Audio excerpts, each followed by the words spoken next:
Баршаңызға сәлем. Мың бір кеңес арнасында балалардағы ішек құрт ауруымен қалай күресуге болатыны туралы пайдалы ақпаратпен бөлісетін боламын. Каналыма тіркелуді ұмытпаңыз. Ішек құрт ауруы паразитарлық ауруға жатады. Ең көп таралғаны домалақ құрттар, олардың ішінде көбіне аскаридалар. Бір қарағанда ұсақ паразиттер қауіпсіз көрінгенімен ағзаны улайтыны есте болсын. Әсіресе олар сәби ағзасына тез еніп, өз туған мекенінде орналасып алады. Бұл адам денсаулығына, әсіресе баланың ағзасына кері әсерін тигізеді. Алайда олардан тез арада құтылу амалдарын жасау керек. Ішек құртын жұқтыру өте оңай. Олардың жұмыртқасы барлық жерде болады. Тіпті таза үй ішінің өзінде кез келген заттың беткі бөлігі бала үшін қауіпті. Алайда паразиттерді үй ішінен гөрі серуенде жүргенде, дүкенге барғанда, балабақшадан жиі жұқтырады. Көбінесе балаларда тексеру барысында жылан құрт немесе үшкір құрт түрі анықталады. Ішек құрт ауруының басты белгілері төмендегідей. Баланың асқа тәбеті болмайды. Алайда бала тәтті құмар болып, таңертең ауыз қуысынан жағымсыз иіс шығады және жүрегі айниды. Бала үнемі құйрықтың төмен тартып ауырғанынан, қышитынынан мазасызданады. Мұндай келеңсіздіктер өзі пайда болып, бірден өзі басылуы мүмкін. Көзінің асты қарайып, әлсіздік пайда болады. Ішек құрттар баланың орталық жүйке жүйесіне кері әсерін тигізеді. Сондықтан да бала үнемі мазасызданып, түнгі ұйқысы тынышсыз болады. Балаға суық тимесе де, түнімен жөтеліп шығады. Ішек құрттарды көзбен көру мүмкін емес. Оны тек анализ тапсырып қана анықтауға болады. Себебі олар ағзаны тазарту үшін қандай түрімен күресу керегін білу керек. Ауруды анықтаудың бірнеше түрлері бар. Капрограмма деп аталатын тәсіл қалыпты, алайда тиімсіз. Тек нәтижесі анық болу үшін зәр, нәжіс, қан тапсырып, анализдерін анықтаған дұрыс. Мұндай анализдерді педиатр дәрігерлер 3 рет жасатады. Екінші, қан анализі. Жалпы анализге қан талдауы аш қарынға тапсырылады. Ішек құрттардың іште бар екенін көрсетеді. Ең бірінші орында иозанофилдер санына қарайды. Егер де осы көрсеткіш дұрыс шықпаса, гемоглобиннің түсіп кетуі қосылса, онда тез арада ем қабылдаған жөн. Негізгі ішек құртына арналған ем тек қана дәрі-дәрмекпен жүргізіледі. Ал балалар үшін мұндай дәрілер суспензия түрінде шығарылады. Кейде дәрігерлер ішек құртқа қарсы дәрілермен қоса сурбенттерді жазады. Бұл құрамында улы токсиндері бар азықтардан ағзаны қорғап, ішек құрттардан тазартады. Дәрі қабылдағаннан кейін міндетті түрде үй ішін таза ұстап, зарарсыздандырып және күн сайын шомылып, бала ойнайтын ойыншықтарды тазалап жуып тұрған дұрыс. Ауру неден пайда болады? Ішек құрттар көп жағдайда ет пен балықтан жасалған тағамдардан түседі. Ал мұндай жолмен түскен құрт ағзаға өте қауіпті. Сол себепті оларды дайындағанда сақтық шараларын ұстанып, алдын ала ағзаның жағдайын жасаған жөн.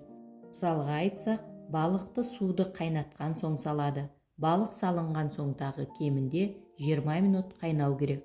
Балықты қуырғанда жұқа етіп турап, кем дегенде 15-20 минут табанын қақпағын жауып қуыру керек. Балықтан жасалған пісірмелерді 1 сағат пісіру керек. Тұздалған балық дайындау үшін шамамен 10 килограмм балыққа 2 ас тұзын салып тұздайды. Содан соң 2 аптадан кейін жайып кептіреді. Еттен жасалған тағам дайындау үшін етті салып, бір қайнаған суын төгіп тастайды. Сосын қайта су құйып, кемінде 1 сағат қайнатады. Сонда ғана ағзаға түрлі паразиттердің түсуі аз болады. Ішек құрттар пайда болмас үшін сақтану жұмыстарын профилактика жүргізу қажет. Ол үшін тамақтанар алдында қолды міндетті түрде жуып, тамақты таза пісіріп, көкөністер мен жемістерді тазалап жуып жеу қажет. Сонымен қатар бала сарымсақ, қара жидек, сәбіз шырынын немесе одан жасалған салаттарды, салатқа өсімдік майын араластырған жөн, көп тұтынғаны жөн. Паразиттерден сақтанудың ең тиімді тәсілі асқабақтың шикі дәні. Ішек құрттардан сақтану үшін емдік шөптерден жасалған шайларды да пайдаланса болады. Сондай-ақ балалардағы ішек құртының белгілеріне қосымша мына белгілерді де айтуға болады. Бала ішінің жиі ауыратынын айтып шағымданады. Тері қабаттары бозғылт болады. Үлкен дәреті өзгеріп, іш қатуы диареямен алмасуы мүмкін. Бетке немесе дененің басқа жерлеріне аллергиялық бөртпелер қаптап кетеді. Олар емделмейді. Бала тез шаршап қалады. Күшінің жоқтығын айтып шағымданады. Лимфа түйіндерінің үлкеюі де ішек құрттарының бар екендігін білдіреді. Егер балаңыздан төмендегі белгілерді байқасаңыз, онда ол ішек құрттарын жұқтырған дегенді білдіреді. Балаңыз түнде нашар ұйықтайды. Көтен ішегін жиі қасып, жылай береді. Бұл энтеробиоз белгілері болып табылады. Себебі гельминттер өз жұмыртқаларын тастау үшін түнгі уақытта анальды тесіктің сыртына қарай жыбырлап шығады. Балаңыз үлкен дәретке отырғаннан кейін дәрет ыдысына қарап тексеріңіз. Ішек құрттары ішке еніп кеткенде бала нәжісінен ішек құрттарын көру қиын емес. Тәбеті аяқ астынан жоғарылайды. Бірақ осыған қарамастан баланың салмағы керісінше түсе бастайды. Қарама-қарсы жағдайда болуы мүмкін. Тәбеті нашарлап, тамаққа мүлде қарағысы келмейді. Сонымен қатар кей жағдайларда ауру белгілері анық болмай, балаңызда ішек құрттарының бар немесе жоқ екенін білу қиындық тудырады. Мұндай жағдайда тек қана бір шешім бар, ол дәрігерге қаралу. Балалардағы ішек құрттарына қарсы дәстүрлі емге тоқталатын болсақ, гельминтозға қарсы күресте қарапайым сәбіз жоғары бағаланады. Сәбізді шикі күйінде жеуге немесе оның сөлін шығарып, бал қосып шырын ретінде ішуге болады. Ішек құрттарын емдеуде баяғыдан сарымсақ пайдаланылып келген. Үлкендеу балалар күніне бірнеше басын жей алады. Ал кішкентай сәбилерге сарымсақтың 3 басын тазалап, үстіне 250 мг сүт құйып, 10 минут судың буына қайнату қажет. Балаға күніне 2 рет алынған тұнбадан жарты қасықтан беру керек. Сонымен қатар сарымсақ клизмасы деген бар. Сарымсақтың сөлін 2/1 қатынасымен суға қосып, ұйықтар алдында осы амалды жасау қажет болады. Сондай-ақ балаларға шикі пияз беруге болады. Оны таза күйінде де түрлі салаттарға қосып та беруге болады.